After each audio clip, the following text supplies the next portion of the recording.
En el invierno de 1923, Adolf Hitler está en su momento más bajo. Su audaz tentativa de llegar al poder por medio de un golpe de Estado ha terminado en fracaso e irá a la cárcel. Su partido nazi, considerado solo una banda de revolucionarios marginales, está al borde de la ilegalización. Pero Hitler tiene un plan. Convertirá a los nazis en un partido político respetable. Quería convertirse en un parlamentario respetable, sin ser ninguna de esas cosas. Firmeza, amor a la patria, nacionalismo. Eso nos hará avanzar, triunfar. Y lo consigue. Esta es la historia de cómo la reinvención del partido nazi ideada por Hitler y una catástrofe económica le abrieron las puertas para ganarse al pueblo alemán en cuerpo y alma.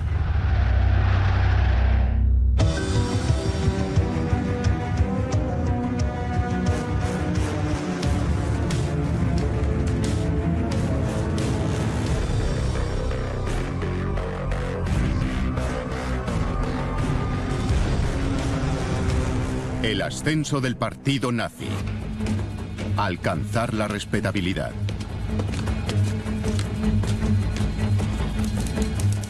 Adolf Hitler comparece ante un tribunal acusado de alta traición. 4 meses antes, Hitler y su partido nacionalsocialista habían intentado derrocar al gobierno alemán de Weimar en Múnich.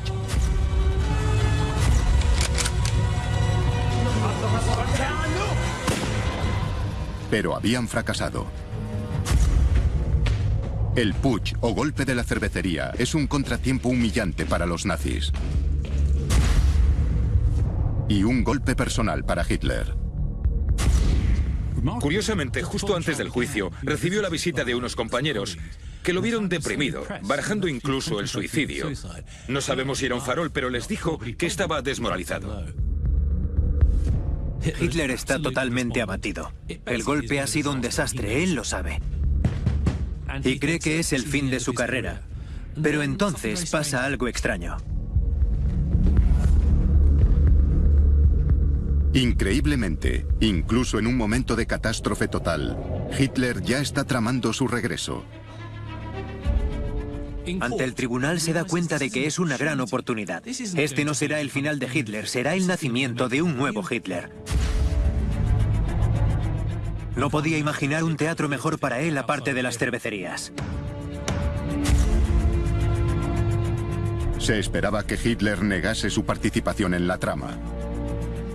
Pero en cambio, reconoce abiertamente su culpabilidad. Asumo toda la responsabilidad, pero no por ello soy un criminal. Si hoy me encuentro aquí como revolucionario, es como revolucionario contra la revolución. No se puede llamar gran traición el ir contra los traidores de 1918. En una serie de discursos, expone su defensa. Primero, carga contra el Tratado de Versalles, firmado al final de la Primera Guerra Mundial, que había mutilado económicamente a Alemania. Le indigna que haya sido obligada a pagar enormes sumas a los aliados por haber comenzado la guerra, a una costa del hambre y el empobrecimiento de sus ciudadanos. Para nosotros fue un crimen deleznable contra el pueblo alemán. Una puñalada por la espalda a la nación alemana. Hitler personificaba una opinión muy extendida. Apelaba a un sentimiento nacional muy fuerte en ese país. La idea de que Alemania había sido maltratada en Versalles. Le repugna la ocupación aliada de la región industrial más rica de Alemania, el Ruhr. Y culpa a los políticos alemanes de izquierdas, quienes, según él, se rindieron patéticamente en 1918. Sus discursos apasionados calan hondo. En lugar de como un traidor, se presenta como un patriota que intenta devolver el honor a la nación.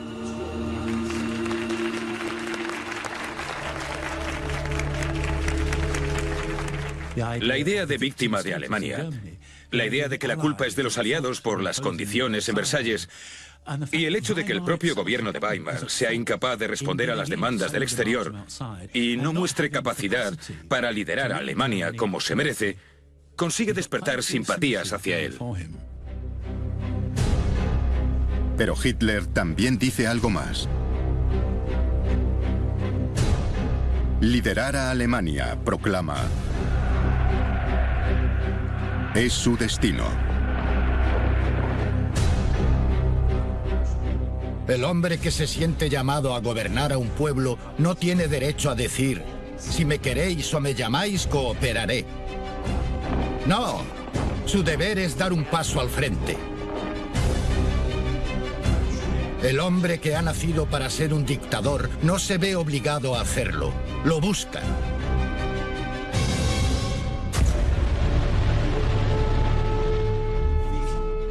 Las intervenciones de Hitler son tan fascinantes que llegan a los titulares no solo de Alemania, sino de todo el mundo.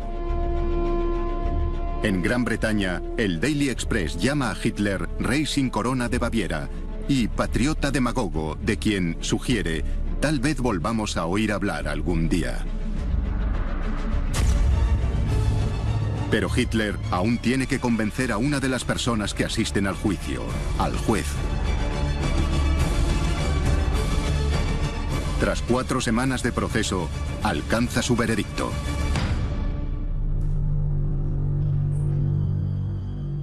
Por liderar un intento de golpe de Estado, Hitler es condenado a 5 años de cárcel, una pena muy corta. Tiene suerte de que no lo condenasen a muerte.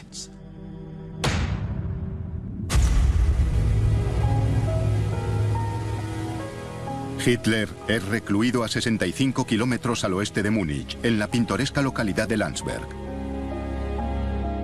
donde es tratado como si fuese un rey en el exilio. Con su nuevo estatus de famoso, Hitler aprovecha su estancia en la cárcel para hacer relaciones públicas e invita a su propio fotógrafo a inmortalizar su encarcelamiento. Ese es tan solo uno de los privilegios de los que disfruta entre rejas. Hitler después inventaría que su estancia en la prisión de Landsberg fue un infierno, pero la realidad es que fue lo contrario. Puede pasear por los jardines como y cuando quiera. Tiene permiso para que sus camaradas vayan a visitarlo. Esto no es una cárcel, es una especie de campamento de verano para nacionalistas. Estaba cómodo, tenía su silla de mimbre favorita, tenía ventanas por las que mirar y hasta engordó bastante. Comía mucha carne y bebía bastante alcohol.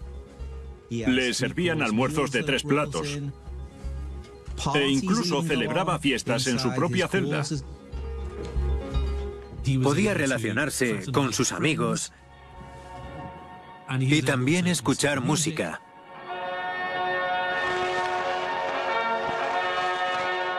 Pero Hitler no se limita a pasar el rato. Inspirado por su compositor favorito, Wagner, y por las obras de varios filósofos, decide plasmar en papel sus ideas.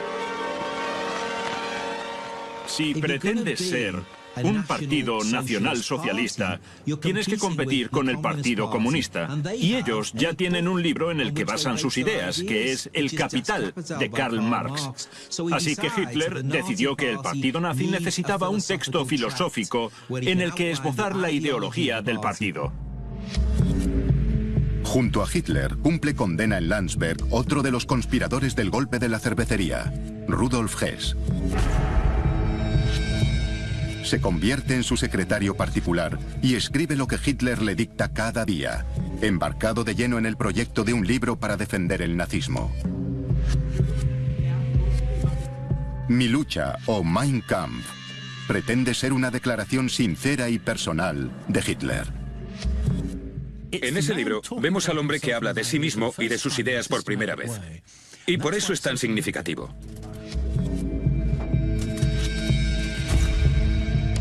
Anécdotas distorsionadas sobre la infancia de Hitler, su juventud en Viena y sus experiencias de guerra se mezclan con sus teorías políticas y raciales. Pero los conceptos que expone no son suyos. Mein Kampf en realidad se basa en varias ideas que ha oído. Podríamos decir que es un crisol de ideas robadas a la filosofía, de las que se encuentran en el reverso de un posavasos. En realidad es una mezcolanza. La base es la creencia de Hitler de que el pueblo ario alemán es la raza dominante natural y que el mayor enemigo de Alemania son los judíos. La personificación del diablo como símbolo de todo mal asume la forma viva del judío. Hitler cree que los judíos son una raza genéticamente inferior y que son los culpables de todo lo malo que le ocurre a Alemania, incluida la capitulación del país en la Primera Guerra Mundial y sus dificultades económicas. Es y seguirá siendo el típico parásito. Una esponja que como un bacilo nocivo se propaga en cuanto encuentra un medio favorable para hacerlo. Además, les culpa del comunismo. En el bolchevismo debemos ver el intento de los judíos del siglo XX de dominar el mundo. Ahí encuentran su camino. Se cuelan entre las naciones y las minan desde dentro, con mentiras, calumnias, veneno y corrupción.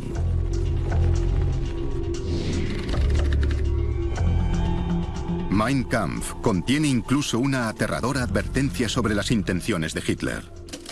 La totalidad del texto está escrito con un lenguaje increíblemente violento. Página tras página asistimos a un lenguaje de erradicación, aniquilación, destrucción, exterminación. Hitler cree que la única forma de resolver el problema judío es destruir al parásito judío.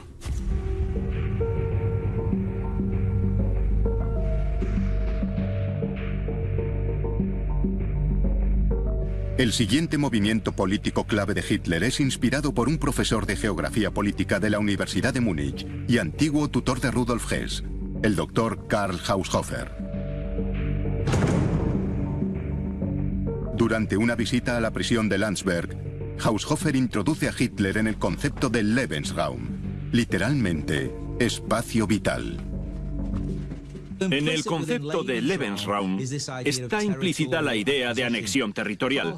Karl Haushofer cree que Alemania está superpoblada y afirma que la única forma de que Alemania alivie su densidad de población es conseguir espacio vital, Lebensraum. El concepto Lebensraum hace surgir en Hitler la idea de que para que la nación se convierta en una gran potencia, Alemania debe invadir otros países, especialmente los poblados con razas a las que él considera inferiores. Eso implica, evidentemente, que Alemania tiene que arrebatar territorios a otros países y, por supuesto, ocupar Polonia y la Unión Soviética. Las reflexiones de Hitler sobre el Tratado de Versalles. La destrucción de los judíos. El comunismo. La supremacía alemana. Y la expansión rápida. Ya han cristalizado para el consumo del público. Mein Kampf se convertirá en el texto base para el Tercer Reich y para el sueño de Hitler de crear un nuevo orden. Ahora solo tiene que conseguir que llegue al pueblo alemán.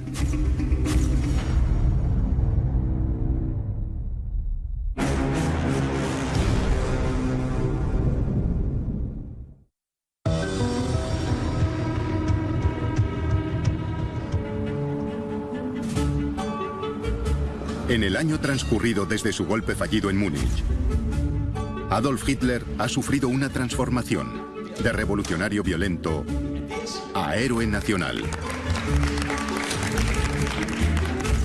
A pesar de haber sido condenado a prisión por intentar derrocar al gobierno alemán de Weimar, gracias a su recién ganada popularidad, ha convertido su estancia en prisión en una ofensiva de relaciones públicas. y ha escrito un libro con el que espera transmitir su mensaje al pueblo alemán. Cárcel de Landsberg, 20 de diciembre de 1924. Ahora, tras cumplir solo 9 meses de una condena de 5 años, este hombre de 35 años es puesto en libertad. Pero si aguardaba una horda de simpatizantes a las puertas de la cárcel, no los encuentra.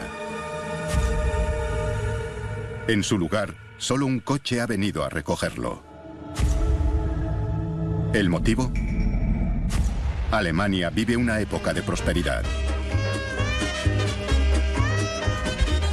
El gobierno democrático ha pedido prestados miles de millones para pagar la deuda de la guerra.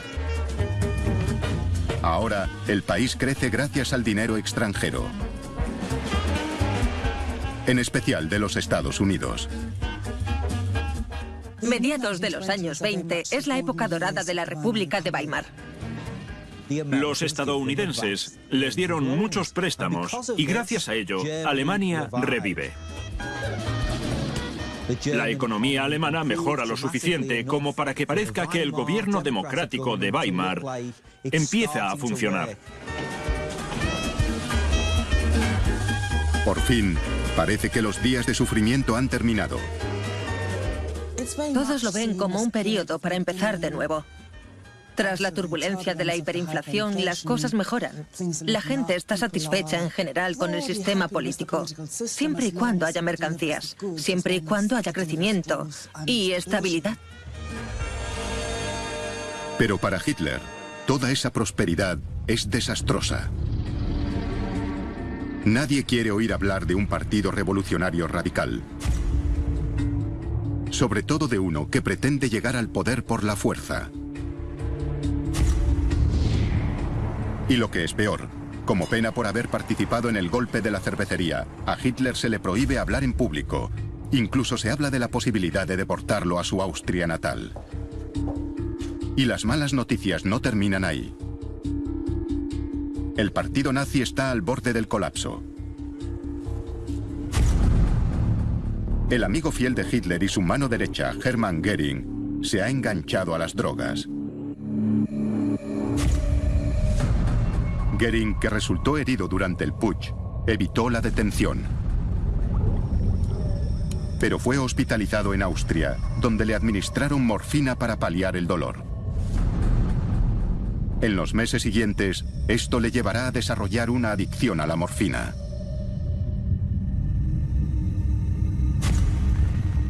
Mientras tanto, el periódico del partido ha sido cerrado por orden del Estado. La militancia del partido nazi, que había alcanzado los 55.000 afiliados en 1923, ha perdido más de la mitad de sus miembros. Y en las elecciones de diciembre de 1924, los nazis sufren una gran derrota. Solo consiguen el 3% de los votos. El partido ha sufrido la ausencia de Hitler y la transformación de la opinión pública. Era un declive natural. Si el hombre que había creado el partido no estaba, tenía que producirse el declive. Y si añades a eso la recuperación económica, el nazismo no tenía el atractivo que tenía antes del putsch. Hay algo más humillante si cabe. Cuando se publica Mein Kampf, el manifiesto autobiográfico de Hitler, es un fracaso editorial. Vende solo 10.000 ejemplares. Ni siquiera todos los nazis compran uno. Para Hitler, este es un momento de crisis. Su partido está al borde de la extinción. Si quiere revertir la situación, algo tendrá que cambiar. Hitler tomó la decisión de que a partir de ese momento los nazis dejarían de ser un partido violento y revolucionario. Debían adoptar las formas de la legalidad. Debían presentarse a las elecciones. Pasar por todas las fases de un partido parlamentario democrático. Hitler decide que el partido nazi necesita un relanzamiento. Será honorable y democrático. Buscará el poder no a través de la violencia, sino ocupando asientos en el Parlamento alemán, el Reichstag. Quería adoptar el manto de la respetabilidad y convertirse, al menos en apariencia, en un parlamentario respetable, sin ser ninguna de esas cosas. A puerta cerrada, Hitler explica a su círculo íntimo. Tendremos que taparnos la nariz y entrar en el Reichstag. Si tardamos más en ganarles por votos que disparándoles, al menos los resultados respaldarán su propia constitución. Tarde o temprano tendremos la mayoría. Y después de eso, nos haremos con Alemania. Hitler comienza a desarrollar la táctica que finalmente llevará a su partido al poder. De cara a la galería, él y los nazis aparentan respetabilidad. Mientras que de puertas adentro siguen fieles a su plan violento y extremista. Y el primero en prestarse al cambio de imagen del partido será el propio Hitler.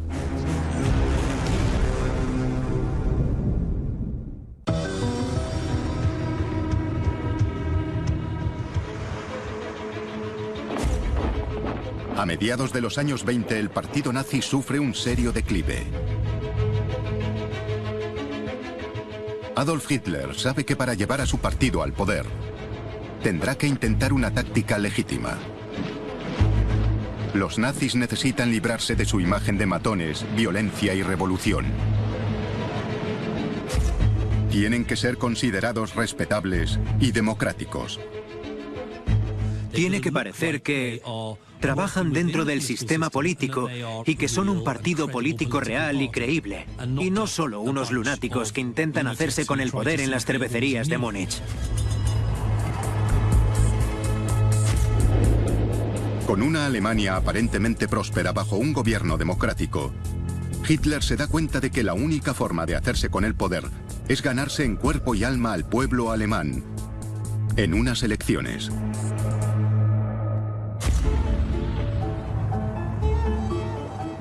Para comenzar su ofensiva amable, el partido nazi necesita un cambio de imagen, que comenzará por el propio Hitler. Acude en busca de ayuda al gurú del Lebensraum, el doctor Karl Haushofer. Fue una gran influencia no solo en cuanto a ideas, sino también en técnicas de imagen, en el concepto de que la imagen lo es todo en política. Haushofer ayuda a crear una serie de imágenes nuevas para Hitler, para que llegue al mayor número posible de alemanes. Tiene para elegir entre la imagen tradicional alemana, con los Lederhosen, las medias y los zapatos de montaña, que atrae a cierta parte del electorado. También puede parecer mucho más tecnocrático, con un traje elegante y formal. Y si participa en un desfile nazi, irá de uniforme. Pero no es solo su imagen lo que Hitler quiere mejorar. Para mantener la cabeza despejada y proteger la voz tras los largos discursos, Haushofer sustituye las jarras de fuerte cerveza bávara que tomaba Hitler por tazas de infusiones. Pero lo más importante, prepara a Hitler en el arte de hablar en público. Le enseña a gesticular, para enfatizar sus argumentos y aumentar su autoconfianza. Le enseña a cómo dar un discurso, a quién dirigirse y a ajustar el tono, el ademán, el estilo al público para ganárselo. Empieza practicando frente al espejo. Practica todos sus gestos frente a un espejo. Ensaya ese gesto en el que echa la mano hacia atrás y las pausas que hace en los discursos.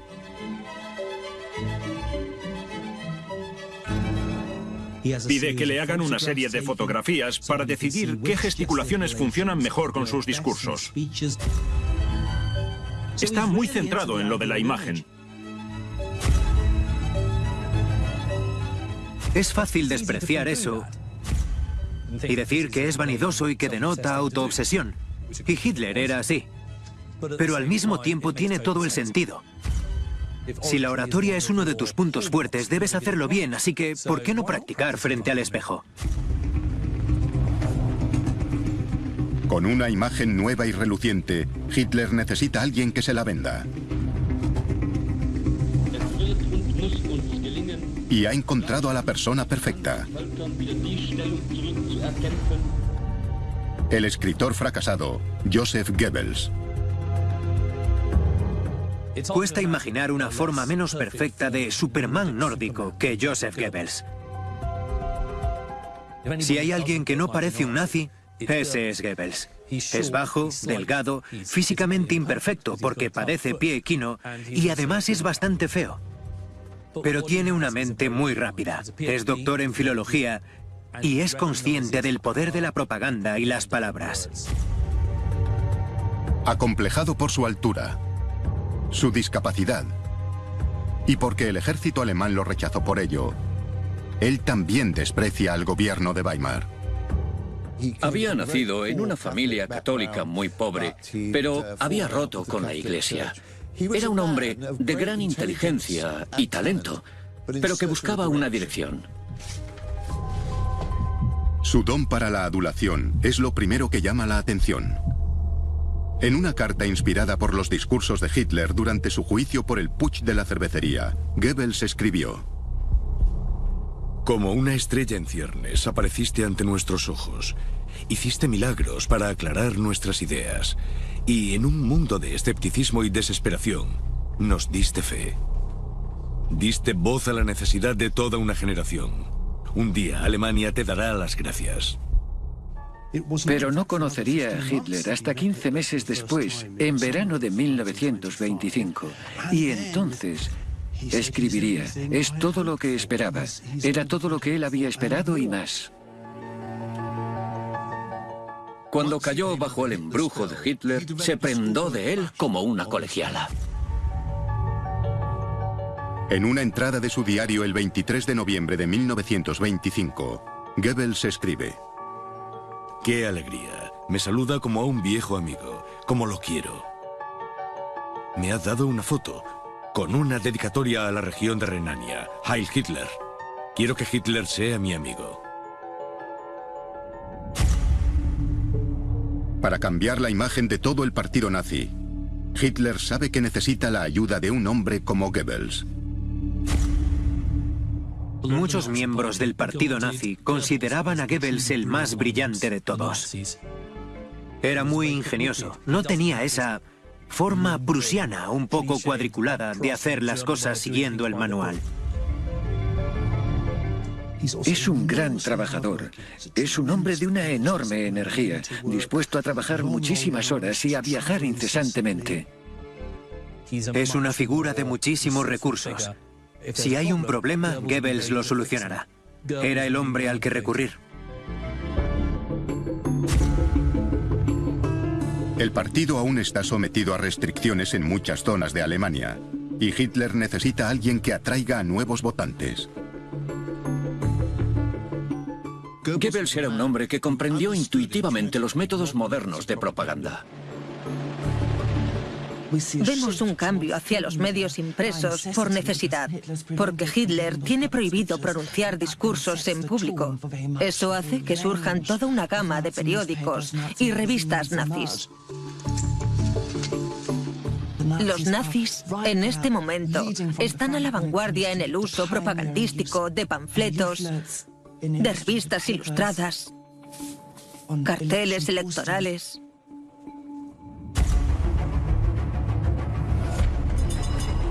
Hitler está tan impresionado con Goebbels que en noviembre de 1926 le encarga la importantísima tarea de llevar el mensaje del partido nazi a la capital de la nación, Berlín. Berlín tenía fama por aquel entonces de baluarte comunista, de baluarte sindicalista, y Goebbels, por lo tanto, recibe de Hitler un encargo realmente difícil. Berlín siempre había simpatizado con la izquierda. El lado este de la ciudad estaba controlado por los comunistas. Y la labor de Goebbels consistía en ganar el Berlín rojo para los nazis y arrebatárselo al comunismo. Goebbels contrata camiones para que llenen las calles de la ciudad de panfletos. Cubre las paredes con esvásticas rojas y carteles.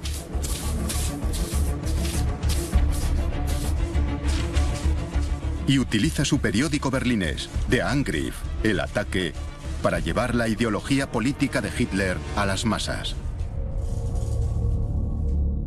Pero también hace uso de otro de sus grandes talentos: dar discursos. La prohibición de hablar en público se levanta en 1927. Goebbels se convierte entonces en orador habitual de los nazis. Solo Hitler le superaba en el arte de hablar. Aunque físicamente era un hombre pequeño, podía electrificar al público con su pasión y su oratoria. Era un hombre extremadamente valioso, el que Hitler tenía a su lado. Mientras el estilo de Hitler es agresivo y apasionado, Goebbels es mordaz y sarcástico. Goebbels se crecía en una atmósfera de confrontación. Daba lo mejor de sí mismo en una sala llena de humo con sus rivales presentes. Sus discursos eran largos, a menudo eruditos, pero también eran ingeniosos y amenos, y tenía una habilidad especial para acallar a quienes lo interrumpían. Pero tras su fachada inteligente, Goebbels es un matón. Él y sus gorilas del partido nazi, los camisas pardas de las SA, provocan a menudo a los partidos de la oposición, con el objeto de causar un baño de sangre. Las SA de Goebbels se especializaron en ir a los barrios obreros de Berlín y dar discursos sobre temas que sabían que provocarían la ira de los paramilitares de izquierda. Y con ello la pelea estaba asegurada. Se peleaban en las calles literalmente usando porras, patas de sillas, usando botellas y jarras de cerveza. Incluso se disparaban y apuñalaban en la calle. Goebbels no dudaba en usar la violencia para conseguir su fin.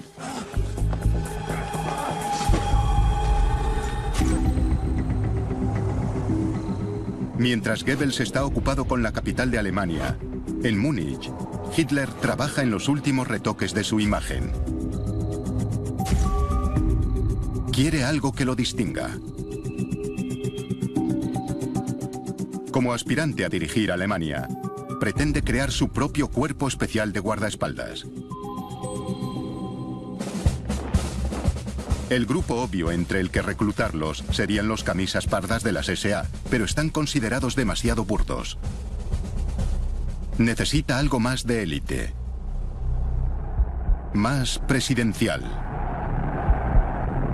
Nacen las Schutzstaffel, la nueva fuerza de protección de Hitler, o las SS. Las SS representan el ideal de la virilidad alemana. La afiliación está restringida solo a quienes tengan un árbol genealógico ario que se remonte al siglo XVIII. Serían una especie de guardia imperial de la antigua Roma. Eran los más altos, los mejores, los más en forma y vestían unos uniformes negros inmaculados.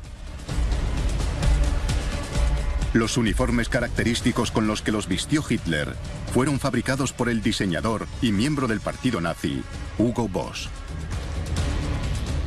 No hay nada más impactante en la propaganda nazi que el uniforme de las SS. Su intención era intimidar, aterrorizar. Llevaban botas negras, pantalones de montar negros y una calavera y unos huesos cruzados en su insignia, la Totenkopf. La Totenkopf pretendía simbolizar fuerza y determinación, lealtad y compromiso hasta la muerte. Con una imagen de partido que evoluciona rápidamente. Una potente maquinaria de propaganda detrás. Y las elecciones de 1928 en el horizonte. Por fin, Hitler puede poner su nueva imagen nazi a prueba.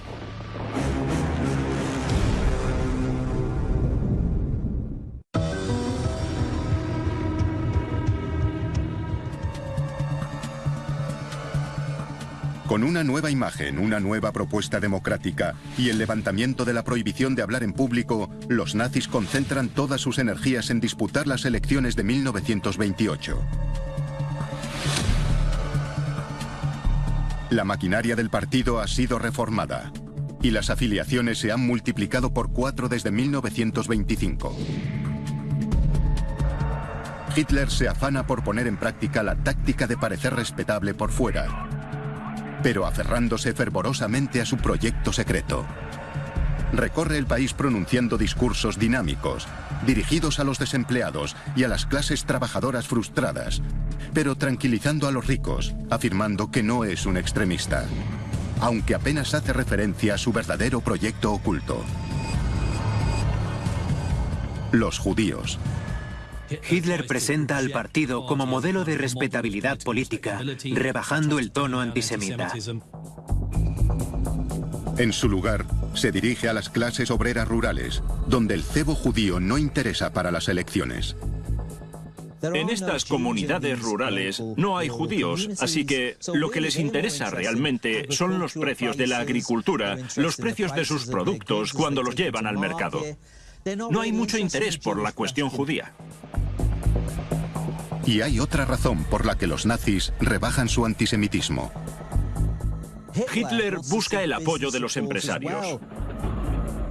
La mayoría de las empresas alemanas que exportan y realizan intercambios con otros países lo hacen con personas que son judías. El argumento político central de Hitler no es el racista, sino el económico. Advierte de que el boom de la economía del país ha sido propiciado por el dinero estadounidense y si este faltase, Alemania se colapsaría.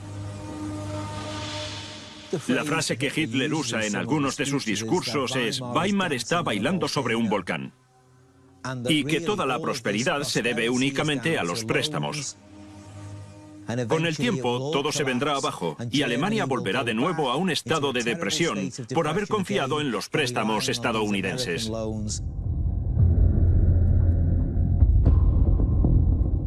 Pero cuando se hacen públicos los resultados de las elecciones en mayo de 1928 es un shock. Los nazis consiguen solo el 2,6% de los votos. Los comunistas, principales rivales de Hitler, cuadriplican ese apoyo. Hitler y su partido han obtenido peores números que en las elecciones de 1924. La nueva imagen no ha funcionado. Parece que el partido nazi camina hacia ninguna parte. Seguían siendo un partido marginal con un porcentaje minúsculo de votos. Pero hay que recordar que Alemania seguía disfrutando de cierta bonanza económica. El nazismo era una bola de nieve. Había nacido en tiempos fríos, pero expuesto a la luz del sol, se derretía. Y la economía era ese sol. Eso pasó con el nazismo, que solo es fuerte en momentos críticos. Es un partido que depende de condiciones extremas. Hitler y su círculo más próximo dudan de que puedan alcanzar el poder. Parece que el camino legítimo ha fracasado. Pero un suceso que conmociona al mundo lo cambia todo.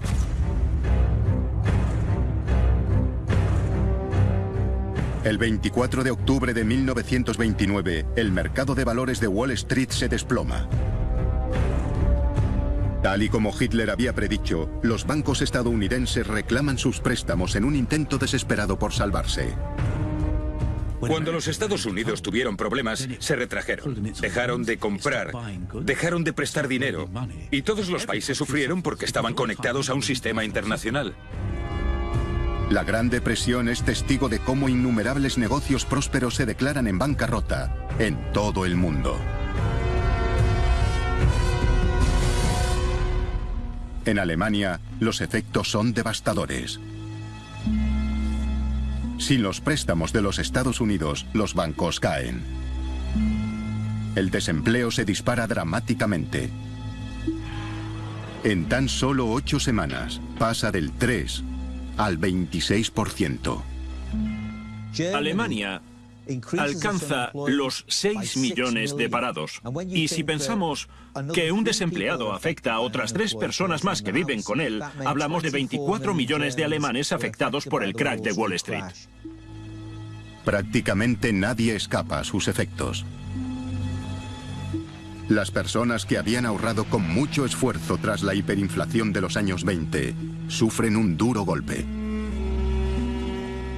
La clase media se vio de nuevo ante la pesadilla que había vivido en 1923, cuando la enorme inflación los empobreció y se llevó todos sus ahorros de la noche a la mañana.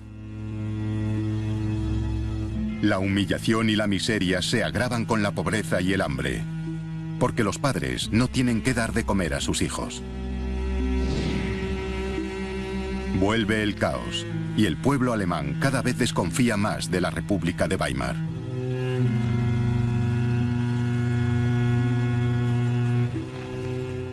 Alemania está en una situación terrible, que se ve en lo que ocurre muy rápidamente.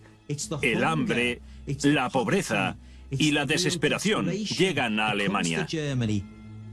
Del crack de Wall Street surgen las semillas que alejarán al país de la democracia y lo acercarán al partido nazi. Un hombre ya había predicho todo esto. De repente, la gente lo ve de otra manera. Adolf Hitler ya no es un extremista radical. Es un profeta. Lo que él había dicho que pasaría, estaba pasando. ¿De quién es la culpa? Bueno, podríamos decir que es un problema de la economía internacional. Pero para los nazis la economía internacional era la economía judía. Hitler cree que es una conspiración. Os dijimos lo que pasaría y ahora se ha hecho realidad. Con la nación alemana sumida en la desesperación, Hitler disfruta por fin de la oportunidad que había estado esperando. Curiosamente, muchos de los que más han sufrido a consecuencia de la Gran Depresión son quienes habían ignorado a Hitler y habían votado en su contra. Ahora están dispuestos a escuchar su mensaje. Los nazis están en pleno ascenso.